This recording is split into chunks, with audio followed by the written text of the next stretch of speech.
on this wonderful Talent Tuesday. This is the LinkedIn Live show where we discuss all things talent acquisition. Thank you so much for joining us today and sharing your time with us. Please hit the like or celebrate button down below. And also, we won't know you're here unless you let us know via the comments. So please tell me where you're logging in from today. I am very excited. I have a very special guest today on his own profile. This is Rollis Fontenot III. Thank you so much for joining me. Why are you laughing? I'm so happy to be here, but I just feel funny that it's on my own profile. I'm being interviewed. So just a quick backstory for everybody that's watching. We were doing this LinkedIn Live on the HR Maximizer Media, where I usually host my Tuesday shows. It was like an epic tech meltdown. The internet went out, the audio went out, Rollis disappeared, both disappeared. It was pretty rough. So we're restarting, but thank you guys so much for joining us. And like I said, please pop in the comments where you're joining us from today. So I just want to make sure we're live. It looks like we're still waiting for it to show up. I think that there's a little bit of a lag or delay today. So, yeah, let's have faith. Let's have faith that it's going to happen. I think it will. I think it will. So, Rollis, I feel like I need to introduce you to your own audience just because you've been doing a lot of new things lately, and I think that they should know about it. Okay.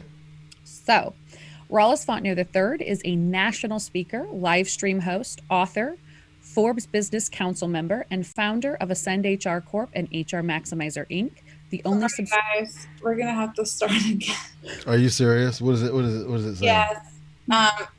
It was not updating to your personal, so then I tried to remove it, and now it's telling me I can't add it back on during the stream. Okay. So, you know, the folks at YouTube and Facebook, they're going to have a fun little experience. They're going to select like a couple of these.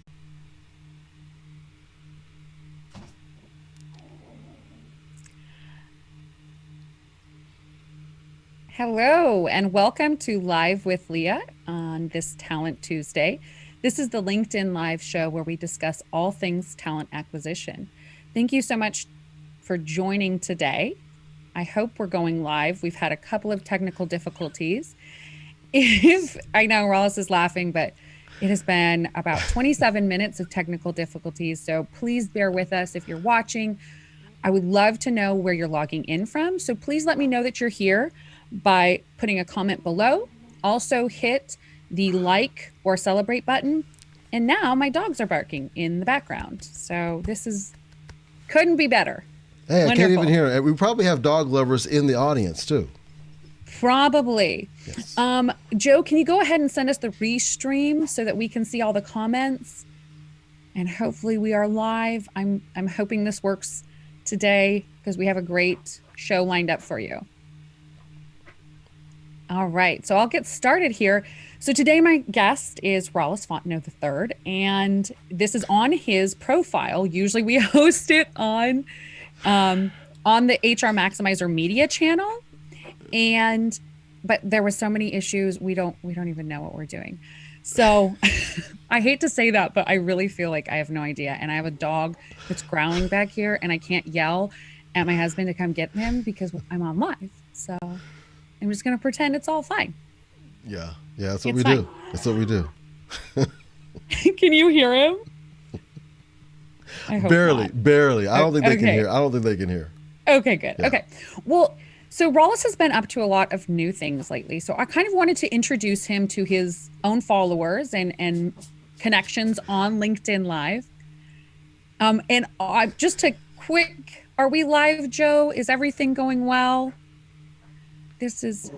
I'm waiting for it to pop up. Okay. Let's just hope it pops up well. But you know, Okay. as you're introducing me, it's kind of comical to me that I'm being introduced on my own channel. But I get it. We should keep going with the show. You're right. Rollis, I actually just did a video on my own LinkedIn profile of like kind of introducing myself because I have a lot of new followers. And it helped so much, you know, people really engaged with it. So, I mean, maybe this is a great idea to do. Yeah. Okay. I'm game. Well, let me go ahead and introduce Rollis Fontenot III to our guests today.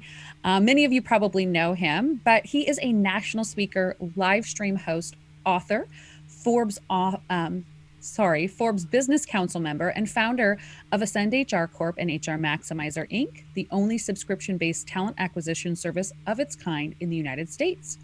He has appeared in Forbes magazine, Ashra's Pulse, Locum's Life, and other publications.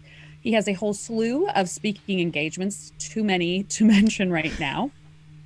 He also hosts a weekly live show right here on his own page and channel called Perspectives Live, Live with Rollis, that reaches thousands of his members each week. He has a network of over 200,000 in direct connections and groups on LinkedIn.com and runs one of the largest healthcare executive groups on LinkedIn with over 112,000 members. So, Rollis, I'm not going to read the rest of it because this is our third try, and I'm just so happy that we're live and this is working. And welcome to your own page. For all of you that are watching, I hope this isn't too weird.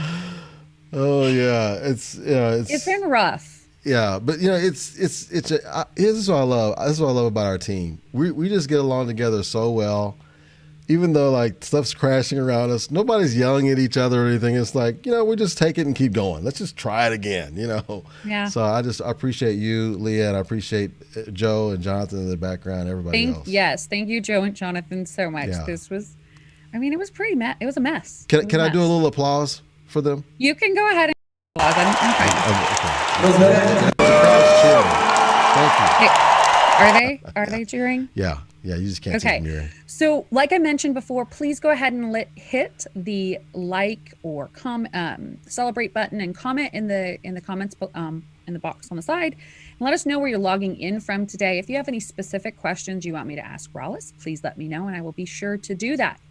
So Rollis, before we get started in the interview of you on your own page today, can you tell the audience just a little bit more about HR Maximizer and Ascend HR Corp? Yeah, so this was all born from I was working at a company that I liked quite a bit. I really enjoyed working there, and I loved my team I was working with there. But I did see some areas that long term, I knew it wasn't the long term place for me after a while. Although I did love my direct boss and I loved my team, the direction of the company just was going a different direction that I wasn't comfortable with. So, long story short, I started looking for a job. Mm-hmm. Just like a lot of entrepreneurs looking for a job because I got to pay the bills, right? So looking for a job, just not able to find something that first of all that I was into, and then that they wanted me. Just wasn't a match. But in the back of my mind, I always had that entrepreneurial spirit. So I started doing a little bit of sales coaching and that sort of thing, and tried a few other things. But like there's a famous movie, and I don't remember the movie, but he's like, he tries to leave it, but it just pulls him back in. And I think it was a crime related, but in my case, it was recruiting that was pulling me back in. So I started doing recruiting again, doing some executive recruiting, and it was just, I didn't want to leave that part of it. So I continued to recruit, and I wanted to find a way that I could recruit more for the same clients and for different clients, but not have to charge them so much more, because that's how typically contingency and retained agencies work. So I didn't like that model. I didn't necessarily like the travel staffing model as much either, even though I did it for 5 years. So I was like, I basically have to try this on my own. So I converted a small, in your garage type business from contingency recruitment, and made the shift to a little bit larger contingency, and then into what we call subscription-based recruiting. We were able to offer a lot more service at a much lower price than a typical agency relationship. And so I thought that's kind of fun. I'm innovative. I like to do innovative stuff. So I wanted to create something that wasn't being done. And I could not find another company that was doing that. And so that was kind of cool. And then we did some other little innovative stuff, I guess, along the way that's probably going to come up in our conversation. But that was the genesis of it is that, yeah. No, I remember that very well. I remember us talking about it a lot about, man, the more people use our service, the more expensive it gets. And I think it was, we used an entire year's worth of budget in like a couple of months for a company. And they're like, well, thanks for all the hires, but see you later. And we were like, that's crazy. Like, why can't we continue to do business together you clearly need our service and we can clearly deliver. Like, let's figure something out. And so yeah, I remember being very skeptical at the beginning and like, okay, this is probably going to be really fun. Yeah. Might not work, but lo and behold, it did. And I think that the way that you framed it for me was like, you buy so many things on subscription. Why do we offer so many business services in these like long-term contracts or like extreme fees? And I was like, yeah, you're right. I have tons of stuff on subscription. So I think that you sold it to me, and then I was like, okay, we can do this. So Yeah. At the beginning, if you remember, I used to say it's where Netflix meets recruiting. I would say that a lot. Right. It really is. Well, because it was like 5 years ago. So it was before everything. I mean, absolutely everything became subscription. And I remember reading a couple books you sent me, and I was like, I don't know how much this is going to grow, but I'll just go with it. It worked. And it worked really well, and it continues to work. And I think that it's going to continue to grow. I think that a lot of organizations have seen how that cost certainty can play into their budget planning very well. So good job. Yeah. Oh, kudos to you. Thank you. I mean, and one of the things I can attribute to you and as well as other folks on our team is, yeah, I may have come up with the initial idea, but the refining of it, making it better, I would 100% attribute to the whole team. So thank you. Yeah, we have an amazing team here for sure. So I'm just so happy that we're live. I'm not seeing any comments come through. I don't know if you are. Do you have any comments up here? I don't have any comments. I feel pretty good. That's a comment. I feel pretty good right now. Do you feel good right now? Okay, I'm just not seeing them on the live stream or anything. So thanks for that comment. People that are joining in. We have Patty. Hey, Patty. We have Kendra, and we also have Kelsey Lips. Hey, Thank Kendra. you guys so much for joining us. This has been a rather hilarious past 30 minutes. Our team is really great at just going with it, so we did. So thank you guys so much for joining us. Hi, Joe, Kelsey. if you want to just pop stuff into the comments in here, we can probably see it that way, because I don't know where else to find it right now. But let's go ahead and get started, Rollis. All right. I want you to tell me, I want to start off this day with, any good thing that we've done this year, that you've done this year. I want you to tell me what your biggest wins are this year, both personally and professionally. One thing I was thinking about, this is one thing I was thinking about earlier, I thought was interesting, is that I tend to sometimes think ahead, maybe too far ahead for the niche I'm in sometimes. But I was thinking about recorded videos a few years before healthcare started really using recruitment videos. Mm-hmm. And last year I was thinking about live. I was like, you know what? Live is where it's going. I see everything it wasn't like I'm like some kind of soothsayer or see the future. I already saw it happening last year, that live was catching on. I didn't know there was going to be a pandemic. But anyway, I applied for live last year for LinkedIn Live. I found this out from Joanne yesterday. My first live was October 31st, and it started out pretty tough. And when I say October 31st, I mean 2019. Okay, there was no pandemic back then. So my biggest win, I think, this year has been learning live on LinkedIn ahead of the curve. I was one of those few beta folks that they accepted at the beginning. And even though things didn't turn out great today, it wasn't because of our technology. It's just because of things happening with the Zoom versus the internet and LinkedIn and all that. But that's been a win for me. I've probably she's counting it for me now. I've probably produced or hosted close to 100 shows now. So you're bound to learn something. Even if you're a slow learner like me, you're bound to learn something in that. So that's my biggest win, is learning the live ahead of the curve, just like we learn recorded video ahead of the curve, because I think live video is only going to get bigger and bigger, just like it already has so far. It's going to keep growing. So that's my biggest win, I think, this year is the live. Yeah. Well, okay, wait. You also were just accepted into the Forbes Business Council. I think that's a pretty big win. I mean, that's pretty cool. So congratulations. That's cool. I mean, it's so new. I don't know where that's going to go, but yeah, I am excited about that. Mm-hmm. And then I've also been enjoying some of the speaking engagements. I don't know if Jennifer is watching today. Jennifer, she introduced me to a couple of different organizations, and I did some co-hosting with her. I remember I did a co-hosting event with you last year, and that was cool at Ashra. Oh, And right. yeah, That and then was awesome. that was amazing. And then this year, I got a chance to do a diversity kind of talent acquisition program with the Colorado Healthcare HR Association. They're a great group there. That was a lot of fun. So the fun speaking engagements, I've been doing speaking for years, but this year it's really ramped up quite a bit, and it's easy to do because it's virtual. That's really cool. Right. It's so much different now that we don't have to go to conferences. I've done a couple myself. I've just videoed them and then they play them live at conferences, and it's super, super easy. And I love it. So congratulations on your professional wins. Any personal wins this year? Anything awesome? Personal wins. Whenever the pandemic first hit, there's a lot of uncertainty. Mm-hmm. You don't know what's going to happen. I didn't know what was going to happen with our business even. So, right. I'm thankful to our clients. We have great clients. I'm thankful for our team.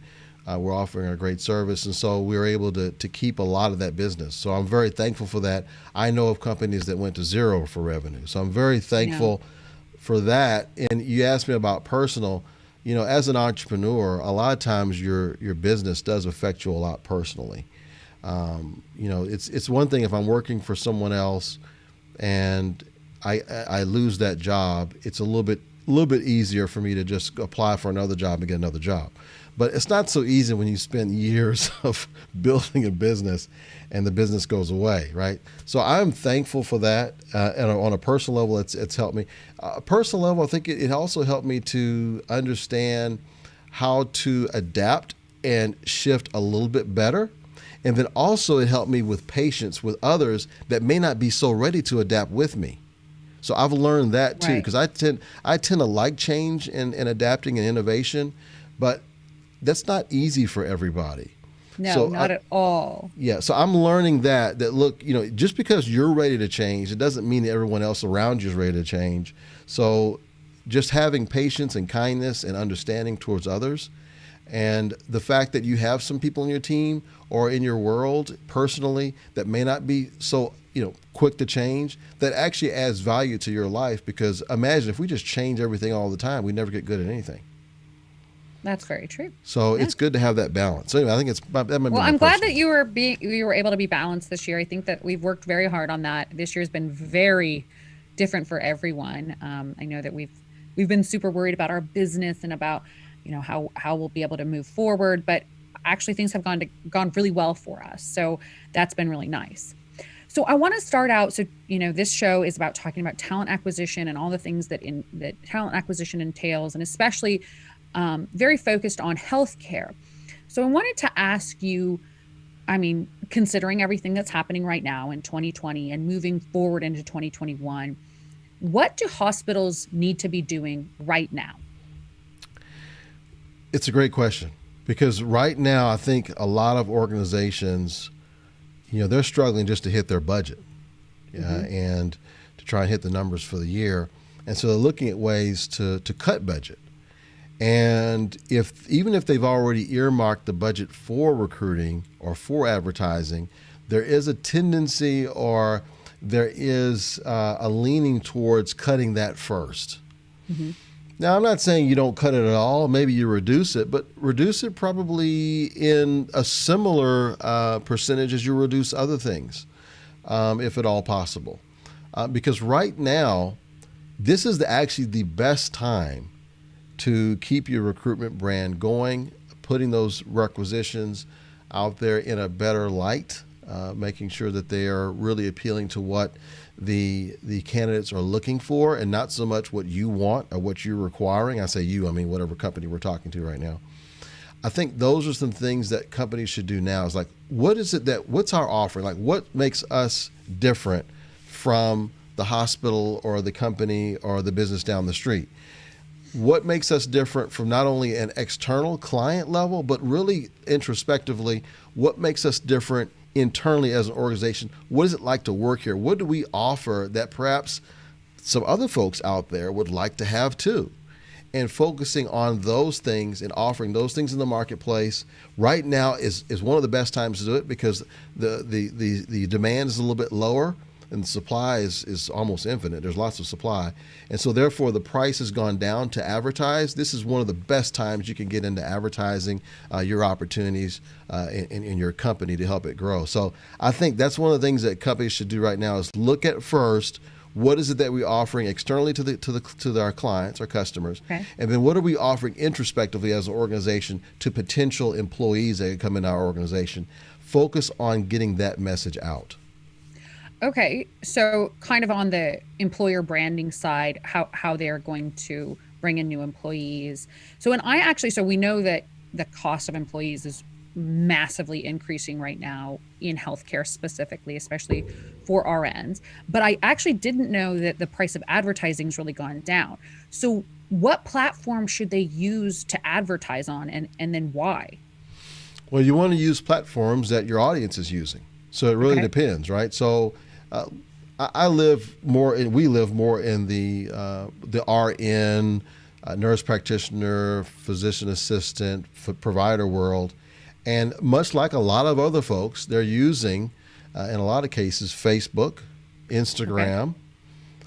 They're using this platform, LinkedIn. And they're using YouTube. It's been said many times that it's the number 2 search engine, second only to Google, which Google probably has about 80% of the marketplace, especially if you include YouTube, maybe even higher. So anything that Google platform is on, and maybe I don't know if a lot of our viewers know this, but once you get on Google's platform, they have access to well over 1 million websites just in the U.S. that if you want to put your company on their website, you can rent space for very, very small amounts of money, minuscule amounts of money, pennies on the dollar. Just for a few cents, you can pay to have your video as an option on this other website that may be our target of of the same type of demographic, same type of person you're looking for, may be visiting that site, and they have an opportunity to watch one of your videos. And you only have to pay YouTube, or in this case Google, you only have to pay them when someone watches it for more than 30 seconds. That's an amazing deal. Right. So it's not the pay-per-click necessarily. It's Exactly. only if they hit the 30-second mark. Wow. Yeah. And is that a change from how it used to be, where you used to have to pay for every view? So a lot of people are used to this pay-per-click, and I want to just break it down. So folks who aren't used to advertising, I want to make sure I don't use too much jargon. So what Leah's talking about is, let's say you want to have your ad on some website. Let's just say I'm just going to give you an example. Let's say it's Forbes.com. We talked about Forbes earlier. Let's say you want to have an ad on Forbes. And I don't know if they're part of the Google network. I think they are, but I'm not 100% sure. So maybe someone can check that. But let's say I want to have an ad on there.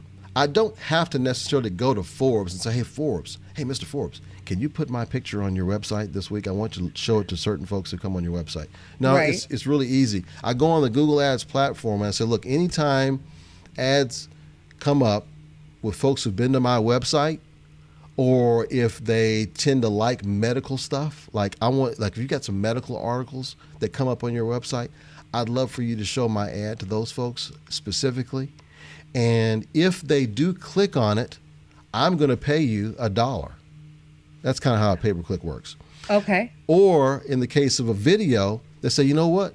If you will show my video, I got a set of, I'm going to give you about 10 different videos to choose from. And if you show one of these 10 videos on your website to those people who've been on my website before, or if they are watching, let's say, medical related articles, things like that, then I'm actually going to pay you about 25 cents if they watch at least 30 seconds of that video. Video may only be a minute long, but if they watch at least 30 seconds, I'm going to go ahead and pay you the 25 cents. That's how the cost per view works on videos. Okay. All right. Well, I think that was a really good way to explain it to the audience, for sure. And I see that we have Teresa Nordstrom joining us and Noelle Coles. Thank you guys so much. And Kendra's here. Thank you for sticking around. It has been hilarious today. Hey, Teresa. Hey, Noelle. Noelle says that was a great question. More reason why healthcare industries need to market and advertise more if the cost has gone down. Decrease market cost, increase advertising and recruiting.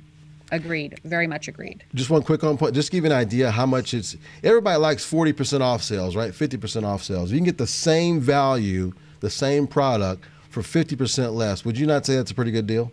That's a phenomenal deal. That's about what it's running right now. It's about 50% less than what it normally costs right now to advertise. Sorry, keep going.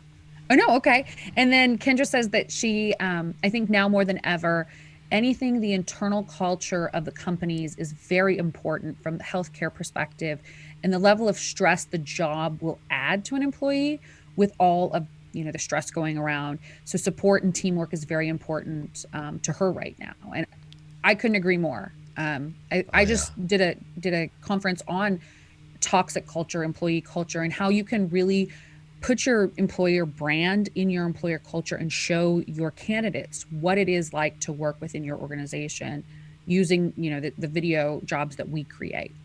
So Ross, I want to ask you some fun questions since it's been a little stressful for the past half an hour. I'm going to ask you a couple questions about your childhood. Okay. What was your favorite television show when you were growing up? Oh, favorite television show growing up. Okay, I had a couple of them. Okay. I used to love all the Bugs Bunny stuff, like Bugs Bunny and the Road Runner and Wile E. Coyote and all those Daffy Duck. I used to love that stuff. And then I also used to like the Fat Albert. Fat Albert. Bill Cosby. You remember that? I remember. I'm a little bit younger. I'm sorry. No, it's okay. It's okay. People in the audience, somebody in the audience probably remembers. Do you remember Fat Albert? Did you used to watch Fat Albert? And did you used to watch Bugs Bunny? Let us know. Oh, well, I mean, Bugs Bunny, of course. Okay, so, so when you were a kid, what was the first thing that you wanted to be when you grew up? The first thing that I wanted to be? I'm not sure. It kind of switched around. I remember when I was real young, Star Wars came out. I wouldn't mind being a Luke Skywalker, maybe. Could I have applied somewhere to be that? A Luke Skywalker? I don't feel like that was a real option, but okay. Like, did you have any realistic dream? Like when you were really little, did you want to be like a fireman or policeman or something? I feel like that's really common. Or a teacher. Not really. The first thing I can think of that I would really like to be, this is when I would like to do something. I wanted to own a business. Oh, okay. And you wanted to do your own thing. Yeah. And as I got a little bit older, one of the folks who I really studied for a while there, but this is like when I was in my late 20s, early 30s, but I really started studying Warren Buffett and what he did, and how he's got his start and everything. But I don't know. I never I want to be a fireman. Or, I want to be a pilot. I just never really, I don't know. I never really thought. It never really crossed my mind. All right. Actually. All right. Well, so we can go back to the questions about talent acquisition. No problem. So I wanted to get your input. I've asked a lot of my other guests about this, but how is talent acquisition going to change over the next couple of years, and how is it going to stay the same? Oh, I just thought of something. Okay. I think there was a time in my life when I was young, I wanted to be a lawyer because my mom would say, you're basically justifying your case like a lawyer right now. You should be a lawyer. And it's like I used to get that a lot when I was little. Like, man, if you would just stop arguing, what do you think you are, a lawyer? Yeah, that's hilarious. So yeah, I think that probably would be the closest I would have gotten when I was really young. Okay, and both Noelle and Joanna said that they both watched Fat Albert. Yes. So, Fat Albert. Oh, that's hilarious. Okay, so what do you think is going to change over the next couple of years, and what's going to stay the same in our industry? Okay. Those of you who are recruiters who are watching this, are we talking about recruiters? Or just in healthcare talent acquisition in general. Okay. So I know that there's a lot of folks who like what they call recruiting, but I shouldn't be using quotes, huh? I shouldn't do that. Is that cheesy to use quotes? I'm sorry. No, it's okay. It's live. Okay. Can we edit that out? Probably. I mean, today is going to be a full edit. Okay. All right, so what I would say as far as recruiting is concerned, a lot of what's called recruiting today it's just not going to be the same 5 years from now. Probably 3 to 5 years, it's not going to be the same.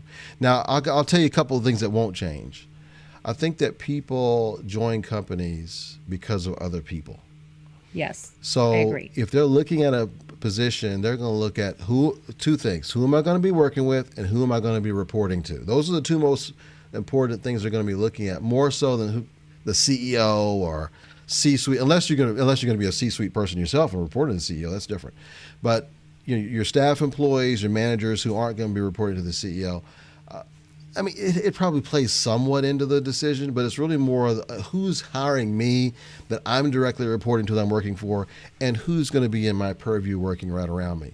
So I do think that the way that the recruiter starts the conversation and starts that relationship will kind of feed into the whole rest of the process, where they're ultimately going to meet, who their boss is going to be, and who they're going to be working with.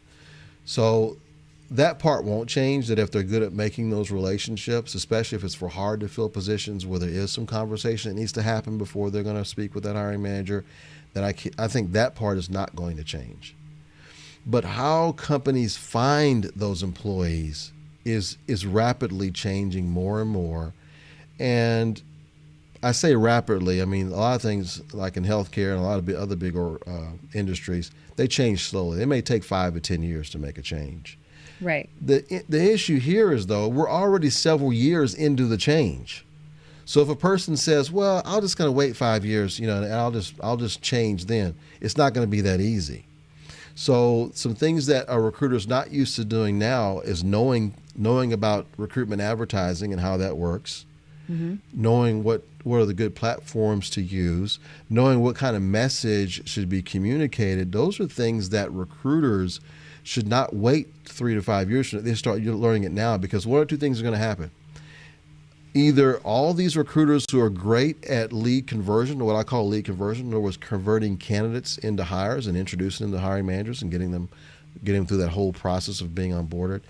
You're going to have a whole lot of people that are going to be fighting for relatively few of those jobs, because less of those types of particular skills are going to be needed, because those types of people are going to be able to do that virtually all the time, and they won't have to do all the other things that may be even considered busy work now.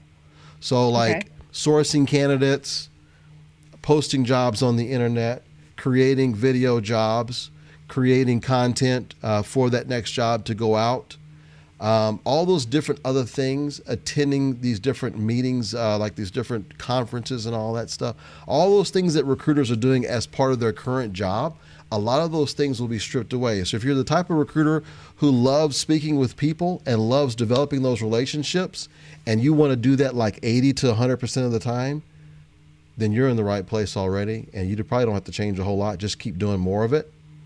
But if you're someone that's, I kind of like email a little more. I kind of like text a little more. I don't really like speaking to candidates that much. I don't have enough time for that. I only have enough time to speak with hiring managers. I think that is what's going to be slowly stripped away and put into other roles, because the new makeup of a recruitment team is going to be that one recruiter with probably about 3 or 4 other people surrounding them. Okay. One person might be good with social media advertising. Another person may be good with paid digital advertising. Another person may be good with video project management and getting the editors, all lined up, getting the camera people all lined up. Another person may be good with graphics. These are things that most hospitals in the United States, they do not have teams set up that way. They might have like 30 recruiters, and maybe they have like 5 people that can do some of the other stuff. In a lot of cases, they have to farm out or use some external company to do certain things, whether it's maybe it's videos, or if it's social media advertising or things of that nature. So they're actually outsourcing a lot of that, and like 90% of their team is like, as far as talent acquisition, is recruiters. Right. So whenever it's just like any other business, supply and demand. If all of a sudden it gets to where the demand for the recruiters is less, and there's more demand for the folks who knows how to do the video, social media advertising, digital advertising, all that, and the supply of the recruiters is the same, what happens to those recruiters? They're either going to have to find other jobs because they can't hardly find any recruiting jobs, because the very few recruiting positions that are out there are all filled. So we're in a part right now where we're starting to see an oversupply. And then anytime the business world pulls back, like right now with the pandemic, you really feel it. So if all of a sudden companies are hiring less, they don't need as many recruiters. Right. And if they do start laying off some of the recruiters, what happens is some of those recruiters, whenever the business goes back up again, they may have already found other solutions where they don't need to hire as many recruiters back again. Well, that hurts those who are in recruiting right now. So I don't want to paint a bad picture, because I think there's a lot of opportunity for recruiters right now, because recruiters are in the best position right now to know these other platforms, and because they have the recruitment mindset, they're going to be able to translate that into those other parts of the sourcing that so many hospitals are lacking in. This is what these hospitals need. Or I say hospitals, I mean organizations, period. Right. Any organization. Yeah, they need that. Right. And actually, so talking about, having a group of people around the recruiter, tomorrow there's the Rally Forward Recruitment Marketing Conference. And I think that, Lori Sylvia, the founder of that, talks about it a lot, that this was a job that didn't exist 5 to 10 years ago, but it is going to exist. And a lot more organizations are going to bring in people specifically for the things that our company does, for the video content creation, for the social media content creation, but not for the organization as a whole, specifically for the recruitment and talent acquisition function, because it's a different type of marketing. And I think that the faster that organizations realize how different those two things are, your sales marketing is drastically different than your talent acquisition and marketing. And they need to be different. And you might need different people in those positions. So I think it's definitely going to grow. I think it's an area that's for sure going to grow. And just to kind of expand on this a little further, right now, we see this all the time. When these companies put out an ad, and if it's for an ad where they get lots of applicants, they may get 2, 3, 4, 500. I've seen as many as 800 applicants on one job before. Okay, that's just unsustainable. And the reason why that ends up happening is because of the way, number one, the way that the jobs are written is somewhat of an issue, and number two, they're relying on the candidate to self-qualify. That's how most jobs work, is that you put a bunch of jobs out there and you're hoping that these applicants will self-qualify themselves properly. But it may be that candidate just wants to get in the company, so they're going to apply for 10 positions just to try and get in. They're not fooling with all that self-qualify. Yeah, I know it says that you require 2 years of experience, but I'm going to apply anyway. Okay, so you have that part of it. Where I think if we really relook at that part of the situation, is how do we help this particular person self-qualify themselves better? And that's another thing I think companies need to look at right now is how do we make our job postings better in a way that they appeal to the audience, to where they know that, listen, this job is for me, or it's not for me. That's number one. And then for those other jobs where it's not a matter of getting too many applicants, it's one of those where they may only get 1 or 2. I mean, it's crickets or you hear crickets, and there's nobody that's applying for this job, because it's just a very, very difficult job to fill. Those types of jobs are in a different situation, where when someone looks at that job, they're not seeing enough that's appealing them to make them want to take that job. So yeah, go ahead. One thing that's super interesting is, I think it's a Harvard Business Review article from maybe 2 or 3 years ago, but it's something that I taught in my talent acquisition course, is for self-qualification, you see that females and people of color often disqualify themselves when those, when you have those requirements in your job postings that are not realistic, and more men apply for jobs that they're not qualified for, and more females and people of color filter themselves out. So you're not getting that diversity of candidates by the way that you're posting. And it's things that people don't even necessarily think about in the HR function, but how you portray the position, how you market it, and how you present it to the potential candidate can either filter people in or filter people out before they even hit the apply button. So these are concepts that are very basic, but it's you have to kind of go back all the way to the drawing board and say, what are we doing as an organization to put our employer brand in the best positive light, to show it to the candidate, to bring it to the candidate, and to bring job postings that actually filter in the people who are qualified Yes. and can work in that position. I love So that. I wanted That's a to hop great back point. in. Sorry, I wanted to hop back into the comments. We have a bunch that, and sorry guys, I can't see the comments today. So Joe, our executive assistant and producer, is putting them in the Zoom chat. So it's kind of a mess, but I will get to them, I promise. So thank you guys so much for sticking around and commenting. Patty Witt says that she watched everything Nickelodeon and she just really wanted to be a princess when she was little. Oh, cute. That's hilarious. Kendra Ballard said that she wanted to be a ballerina, nurse, or teacher in that order. Okay, cool. Very admirable. Joe says that she wanted to be a checkout girl at a grocery store. I think you told us that one I time. remember that So story, yeah. funny. Literal dream job, she says, at age 5. And then once she got older, she wanted to be a meteorologist. That's really uncommon. Oh, wow. That's hilarious. And then we have a guest, Michael Van der Wiel. He is coming in from the Netherlands. Oh, It's nice. 10 a.m. there. What part of the Netherlands are you located in? I love that country. Oh, 10 p.m. actually, it looks like. Oh, 10 p.m. Sorry, 10 o'clock p.m. in the Wow. evening. I Thank can't you. read. Thank you for joining us. And he asked, what has changed about that process? What has COVID-19 changed about this in terms of the process? That's a great question. I love that question. And I'm guessing he means about the talent acquisition process. So Yeah. go ahead and answer that. Okay. So I'm going to speak about healthcare because that's where most of my experience is. Okay. So there may be other industries that are just like this. Don't know. Healthcare is somewhat of a laggard when it comes to technology.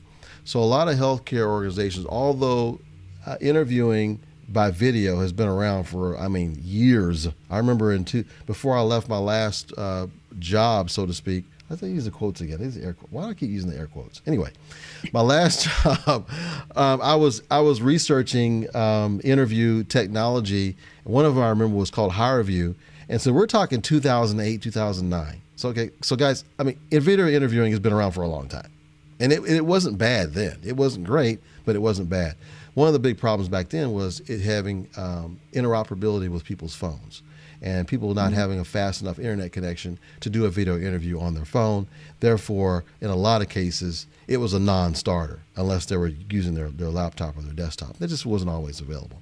So anyway, long story short, I digress. So you fast forward into 2019, a lot of healthcare companies, a majority of healthcare companies, did not have proper video interviewing software. And even if they did, the people who worked there didn't even know how to use it. The hiring managers and all that don't know how to use it. Or don't have access to it. Some of them were using Skype and FaceTime and things like that. You did have some organizations that were doing that. But there just wasn't enough oomph there to make them want to use it unless they had a bunch of candidates that were across the country somewhere, or if it was just a situation where it worked in terms of schedule better, maybe because the hiring manager wasn't physically there and there was somewhere else in the interview. In most cases, they're like, let's just wait until we can get a face-to-face. Let's just go ahead and schedule face-to-face. So in terms of process, back to Michael's question, most of the interviewing was happening face-to-face. Then pandemic hits, and they have either two options. Option number one, we're just going to wait. Let's just wait this thing out. And a lot of places try to do that. We're just going to wait this thing out, while COVID's going on, and then we'll resume the interviewing. Well, if they were doing that, they'd be not interviewing for the past 8 months, or however long the pandemic is. But they figured out. Remember in March when we thought it would be like maybe a couple months. Yeah, I was one of those people, because you hear the stuff in the news. Yeah, it's gonna blow over a couple of weeks. So funny. No big deal. I was trying to think, can we get back in the office by maybe early April? I'm thinking at the latest. I remember you talking about that. It's like, I think it's going to be August. And you're like, no way. Now we're looking at like May 2021, maybe. Yeah. Sorry, go ahead. Anyway, we digress. So anyway, what ends up happening is they're like, wait a second, this thing is lasting longer than what we anticipated. We probably need to find some other options. So let's use FaceTime and Skype. And by the way, what's that system we bought last year that we never actually used? Do we have a system that could do video? Then they may have had a Teams or Skype or one of these, and they get the dust off of it and they start using it. That's probably the biggest thing, is the whole mindset of, oh my gosh, can we actually hire somebody without seeing them face to face? Right. And for me, that's not a foreign concept because there's actually a couple people on my team that they've been working with us for over 5 years. I've never actually seen them face to face. And I think that that's so different because we are more of a remote first organization. Yeah. For organizations that are so familiar with the interpersonal communications at Yeah. all times and having that like office time and being, that type of communication is just so different. And you're right. There are people that we've worked with for over 5 years that we've never actually met in person, but we know them. They're our colleagues and we've worked with them for a long time and it works really well. And there's large and small organizations all across the world who do the exact same thing. You can hire people without ever meeting them in person, and they can be amazing employees. Exactly. I mean, and they're awesome employees. I mean, Right. there's people on our team that we've had literally for years. We have never reached out and touched them. We've never seen them in person, but I We've feel never like never Yeah. shaking their hands. Yeah. Yeah. But I feel like I know them like people that are right around the corner from me. I know them better than my neighbors, for sure. Oh, I would agree. I would agree. Michael, to your point, or to your question about what's changed most about COVID-19, I think that a lot of organizations clearly had to very quickly change how they did their talent acquisition process. No longer could it be that in-person interview style. Like Rollis said, they had to switch to virtual interviews. First of all, a lot of them had to completely redo the process itself and how the talent acquisition process worked, how long people stayed in the pipeline, how they advertised jobs, even how their jobs were going to function. Are they going to be remote or are they going to be coming into an office? Are these a type of position that is a frontline worker or absolutely necessary to the function of the community, or can they work from home? And so they're rewriting job descriptions, they're rewriting requirements. It has completely rocked the HR community upside down, for sure. And for industries that seem to lag behind in the acceptance of new technology, I think it's been pretty difficult. But for those more modern forward-thinking companies, maybe your startups and whatnot, it actually hasn't been that hard because these are technologies, using AI, filtration, we're doing a lot of virtual career fairs where there's a platform online where people just log in and go to a virtual career fair. And if I would have said that last year at this exact same time, people would have thought I was crazy and not doing my job very well because I was too, oh, you're lazy not planning a real conference, or you're lazy not planning a real career fair. Well, this is the reality of the situation now.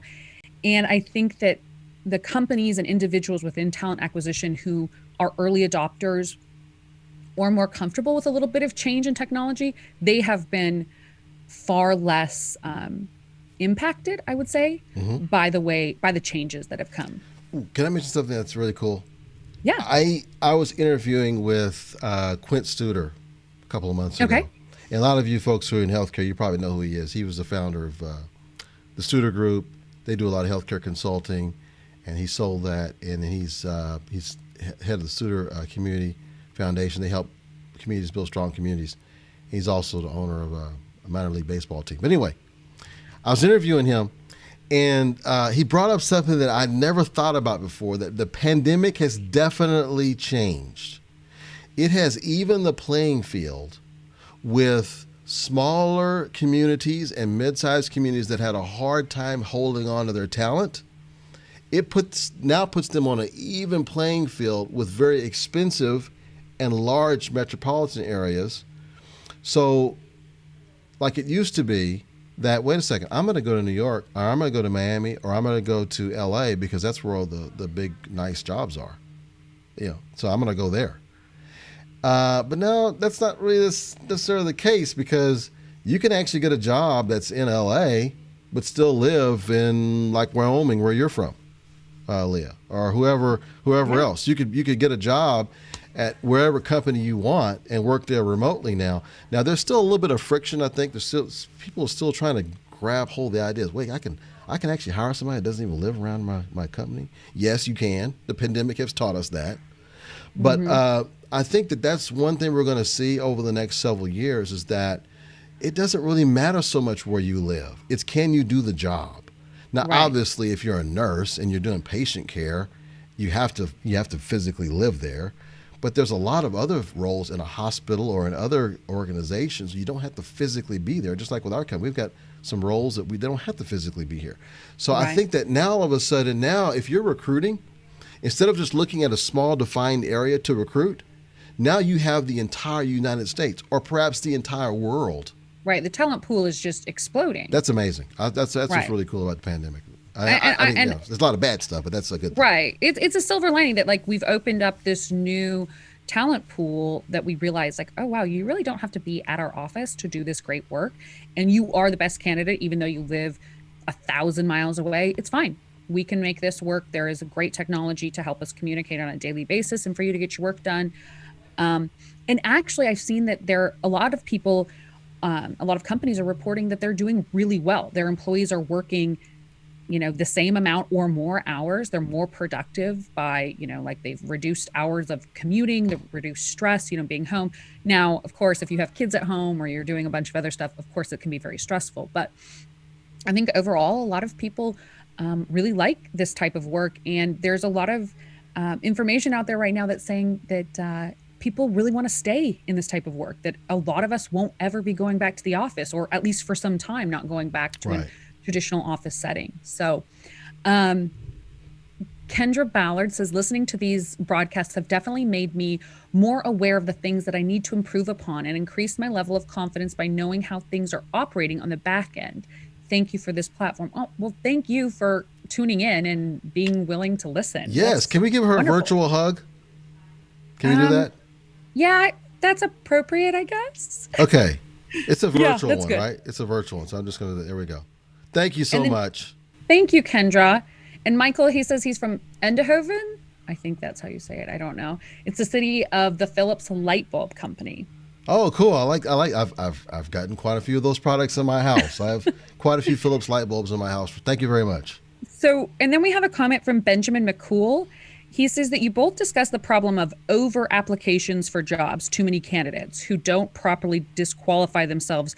And I think your points are valid. However, I have seen the reverse problem more often than not, where the qualifications eliminate better candidates because those qualifications are based on some template or list of characteristics that HR has gone by. Yeah. Okay. And then he kind of goes into an example. Okay, And I he says- love this. I love this. Keep going. Okay, and then he asks, why do we set those kind of limitations? Why do we do X years of experience when we really just want capable people? I've seen a lot of this spend decades in mediocrity in their roles. Time doesn't equal quality. Absolutely. Okay, so I love this point that Benjamin is bringing up. It's a great point. And I think the problem is, or the issue is that when companies put a job out there, they're putting out their job requirements.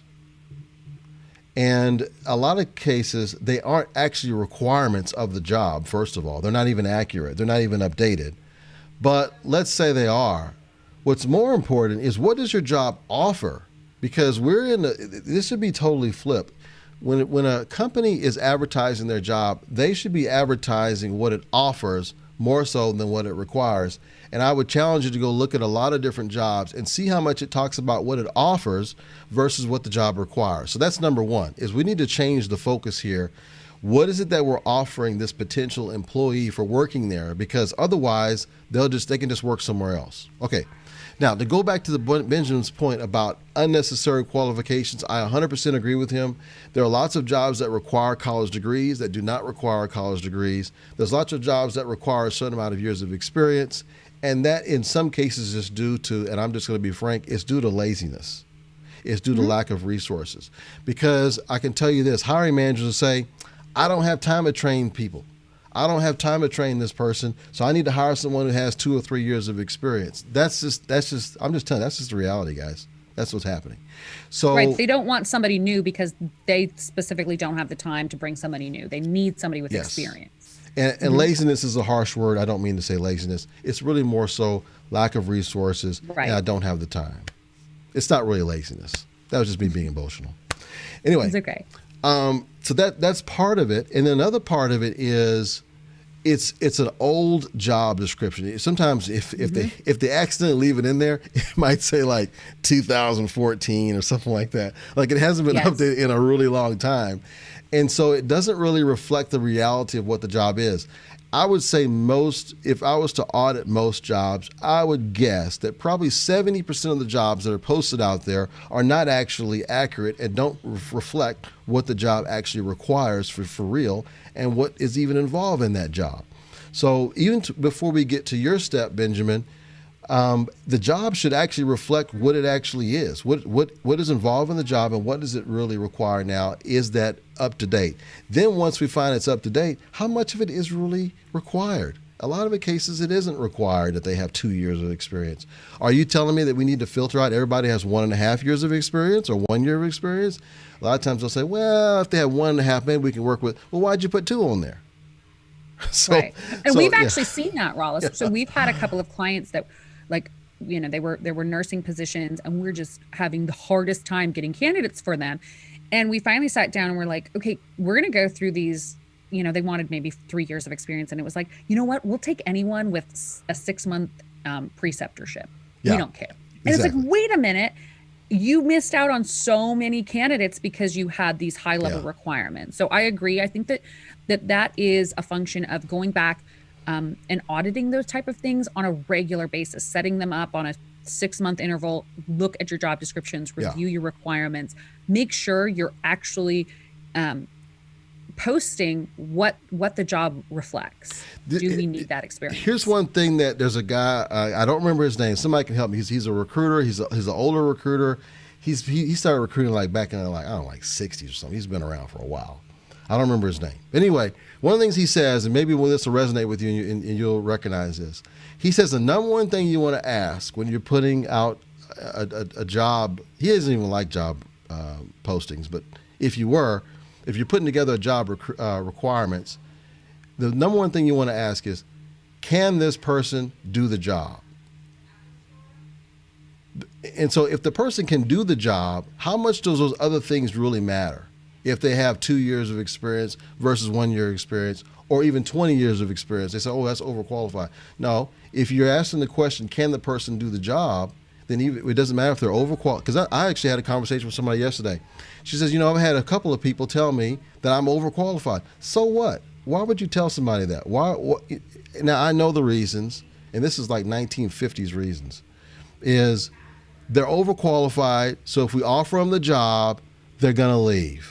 They want too much money, or they're going to leave for a better job. Yeah, That's 1950s. That's not 2020. Okay, because first of all, no one's going to stay with your job forever. People leave jobs. That's just part of life. People move. People get sick. Parents get sick. Kids move. I mean, there's just numbers of reasons why they'll move anyway, and then maybe they don't get along with their boss. That's another reason. Right. But people are going to leave. So don't try and game the system and say, well, I'm going to hire people that don't have too much experience, or they have just barely enough, and then maybe they'll stay with me longer. That's probably one of the least things that's going to affect whether they're going to stay with your company. Now, I can say this right now: if you give someone a chance that has been told they've been overqualified, I use air quotes. I did air quotes again. But if you give them a job where they've been told that they've been overqualified, that person is going to be more loyal to you than probably any of the other candidates that you have anyway. Or if you give somebody a chance that maybe isn't exactly what you were looking for, but can do the job. Yes. I think those are phenomenal employees. Can the person do the job? If the person can do the job, go ahead and hire them. Right. Give them a shot, because that person will be more likely, I think, to stick with you.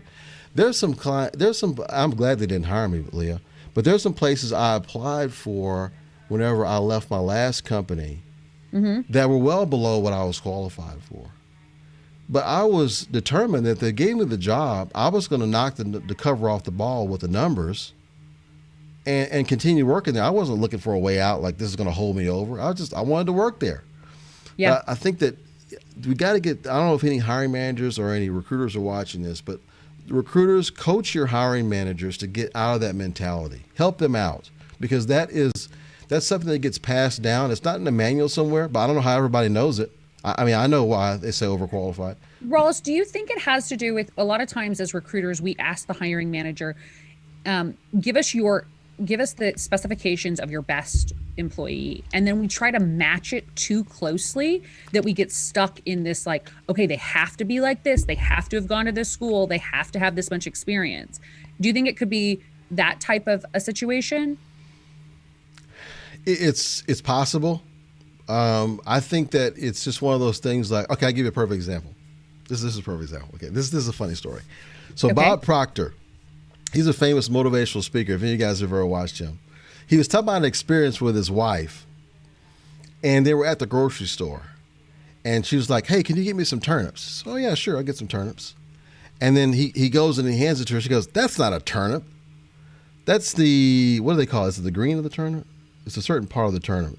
But basically, it was a part of the turnip that she just thought was garbage that they would throw away. She says, "I don't eat that. That's not really a turnip." What are you talking about? She said, "We eat the other part." "Well, that's the part we throw away." So he was trying to show the point that he grew up his whole life thinking the part of the turnip that was the good part to eat was the same part that his wife's family grew up teaching her was the part you're supposed to throw away, and you eat the other part. Okay. And he says, "I don't know where that started. Did it start with my parents? Did it start with their parents? Did it start with my great-grandparents? I don't know. Did it start with her grandparents?" Sometimes we don't know how this stuff gets passed on, Right. but it does get passed on. I don't know how some of these things survive, but that's just one of those things that continue to survive. And I don't think that anybody has any real data to even support that people that are overqualified leave jobs faster than those who are less qualified. I don't That'd think be very anybody has interesting. that. Yeah, I definitely will look that up. So, Benjamin, he said, thank you so much for answering his questions. And Kendra says that this is a wonderful discussion, excellent discussion. Patty says that having random coworkers not wander into my office really helps with productivity. Yeah, and I that's would true. agree. I would agree heavily on that one. But Leah, So I want to, Patty would hate. She would have hated me, my boss style sometimes, because sometimes you guys.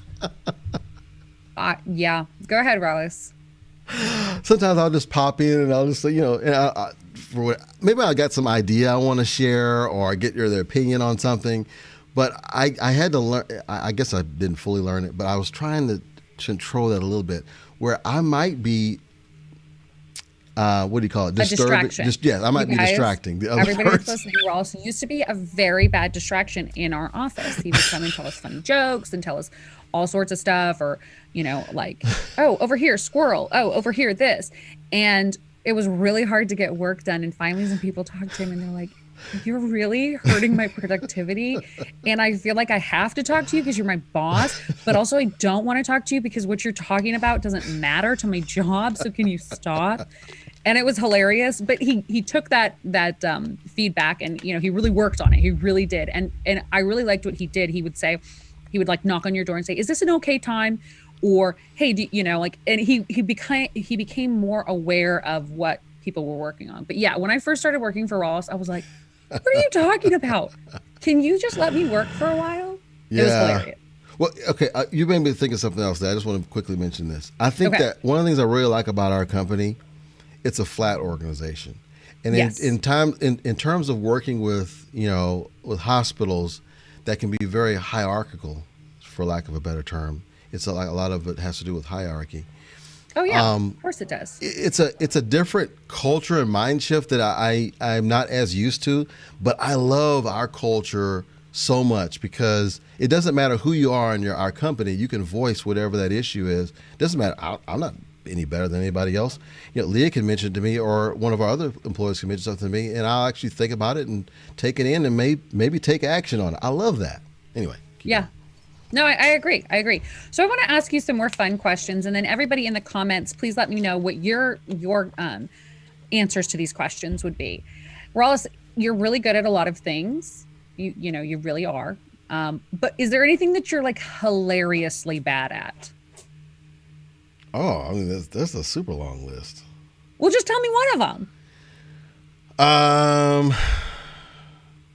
It's like there's like so many things. It's kind of hard to pick one. Oh, come on. Just tell me one or two. Okay, anything that involves if it's like a lot of data that I have to organize and make it nice and clean, Oh yeah, you're right. You're I'm very probably one of the worst. If you gave me a bunch of tasks and you want me to schedule them out over time and do those tasks, and I need to do them consistently over a long period of time, I'm terrible at that. That's why I have staff. Yeah. Because I would be terrible at that by myself. Is there anything like at home that you're just terrible at that Jody's like, please just don't even do it because you do it wrong? Okay, all right. Here's one simple thing, and I have to give her some credit on this. Okay, when she makes the bed, it looks perfect. When I make the bed, even though I'm trying, it's not nearly as good as what she can do it. So you just don't do it? No, it's still my job. Whoever's the last one out of the bed makes the bed up. So, but to her credit, she doesn't run me down or break me down every time I make the bed wrong. She just kind of lets it go. Oh, that's so nice. Yeah, every now and then and it's also kind of funny that you're just not good at it. I'm not good at it. Did you just not learn when you were growing up? Like, never learned. It's just not as important to me, I guess, as it is to her. So I guess I probably don't put the same level of passion into it. It's just like like loading the dishwasher, or something like that. That's actually Dishes. my job in the house. I'm not very good at cleaning. Like I'm not. So, I have somebody that comes and helps, and that's just how I have to live because I am really bad at it. Yeah. And I don't like it. And I don't want to like waste, it's something I don't want to do. I don't even want to be good at it though. To be totally honest, I don't want to be good at that because that means I'm going to be less good at something else that I really want to be good at. Does that make sense? Right. So for you guys that are watching, is there anything that you're hilariously bad at? Just like, I just cannot do this. I'm very bad. It looks like Patty Witt said that she's really bad at ironing. And I bought like a commercial grade steamer because I also am very bad at ironing. I would put creases in like the worst places. Like, I don't know what to do. I've burned stuff. So I agree. Ross, can you tell me what is your favorite thing about Houston? Favorite thing about Houston? There's lots of things I like about it. I mean, the cost of living is very reasonable here, and the job market's usually pretty good. Right. But I do like the climate. The climate is pretty good. I know a lot of people complain about it being too hot, but I'd much rather be in this condition than being like a frozen tundra somewhere. Like where I'm from. Pretty much. Right. What do you like about Texas in general, like as a whole?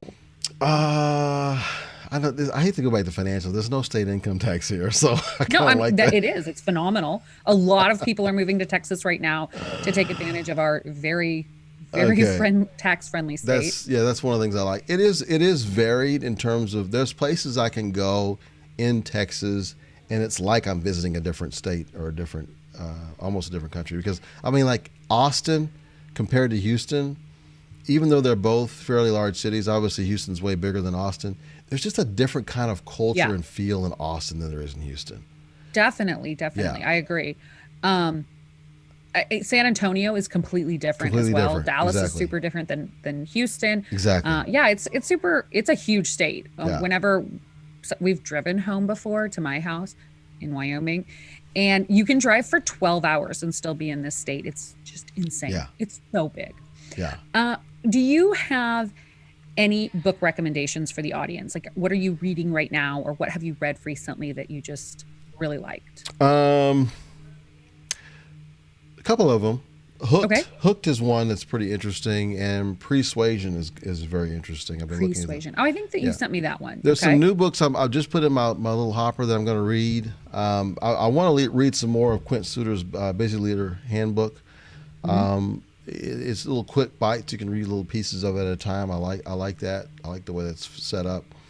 But going back to Hooked just talks about like why is it that apps like Facebook and Twitter, and let's say even LinkedIn for that matter, were able to grow so quickly, and what is it that got people, quote unquote, I'm not using air quotes, I'm gonna hold my hands. Go ahead and you can use them on this time. Hooked. Yeah.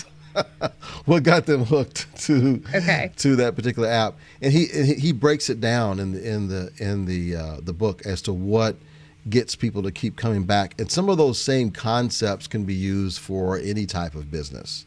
To keep coming back. So if you wrote your memoir, what would the title be? What will the title be? First thing off the top of your head. What will the title be? It could be a working title. How to How's do that? a lot of different stuff and not go crazy.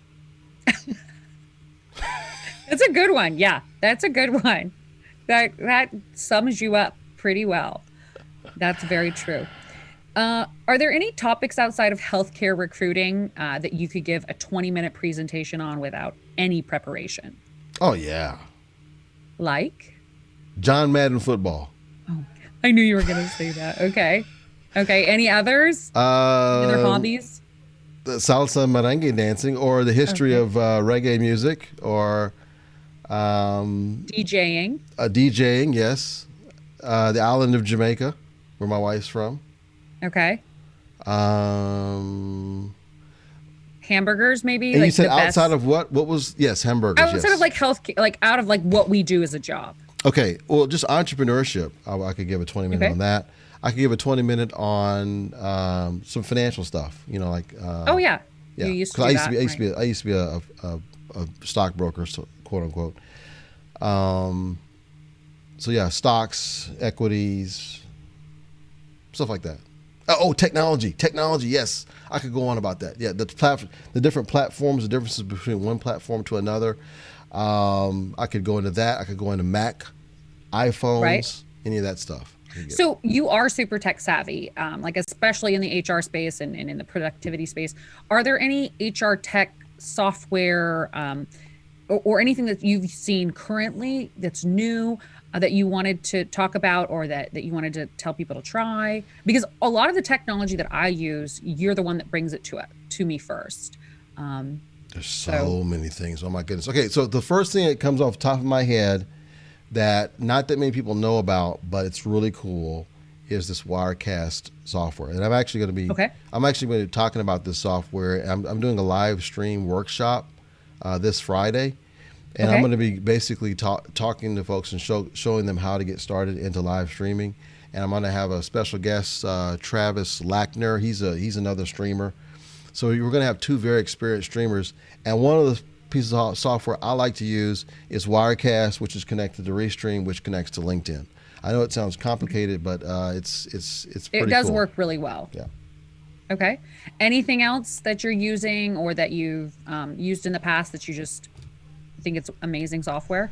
I think, so if you guys, any of you use Mac, and if you're not using a Mac, the same thing applies to non-Mac through Gmail. But one of the things that, it just doesn't sound like it's super techy, but it's kind of a cool thing I use a lot. If anybody's a night owl like me, or even if you're someone who gets up super early in the morning and you want to email a colleague or one of your coworkers or perhaps a potential client, you want to email them stuff. I've been thinking about doing a video on this. Instead of just hitting the send button and sending the email, you use the Mac program. One I use is called Spark, or you can use Gmail and click the schedule button.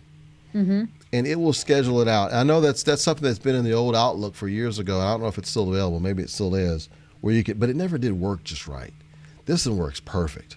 I mean, I can tell exact date and time and when I want that email to go out. We used to get mad at you for sending us emails at like 2:30 in the morning, and I'm like, when am I supposed to answer this? At like 5 a.m.? Like, what am I supposed to do? What am I supposed to do with this? Was I supposed to check it last night when you sent it? No. And so he was like, you know what? This is a good idea. And so it really does work. And I know that anything that comes in directly at 8 a.m. from Rollis, like, he definitely did not send it at 8 a.m. He sent it at maybe midnight, maybe 1 or 2. So that's for sure. Okay, just a little bit of a disclosure. Recently, I've been trying to throw in a couple of them where it's slightly off the hour to kind of throw you off my scent a little bit and make you think that I actually did send it then when I actually did set it in the...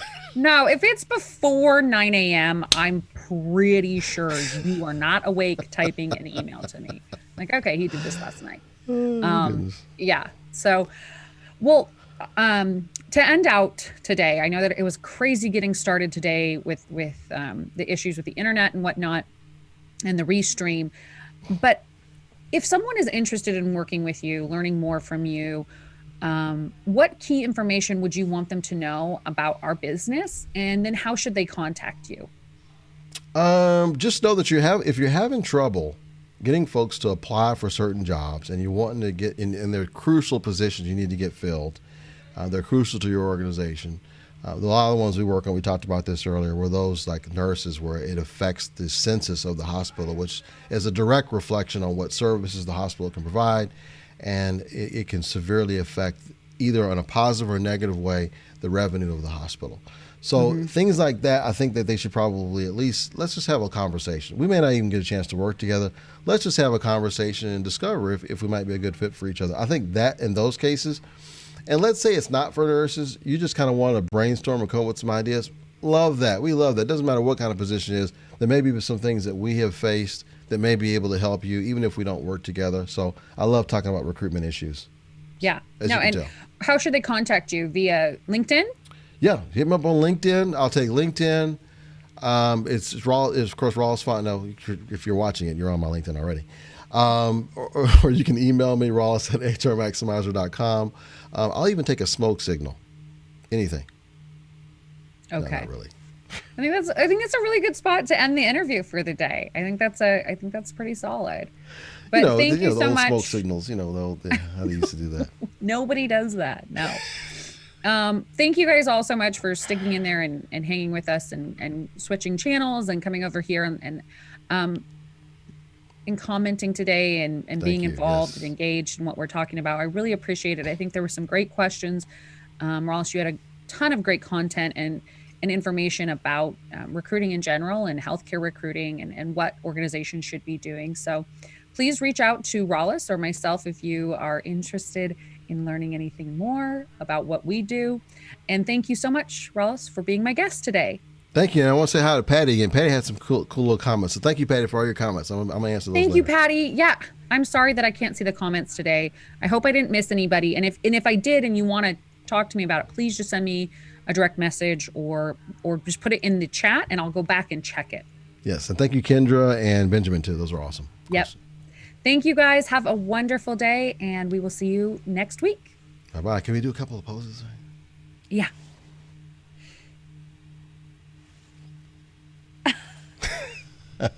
Okay. All right. One second. Joe got a really funny one. If you look at the general on Slack, my face got stuck like that for a while. Oh, really? Oh, no. Do you see it? Yeah, I see it now. That's hilarious. Oh, my goodness. Oh, I love it. Okay, Joe, let me know when it's safe to hit the... oh, my gosh.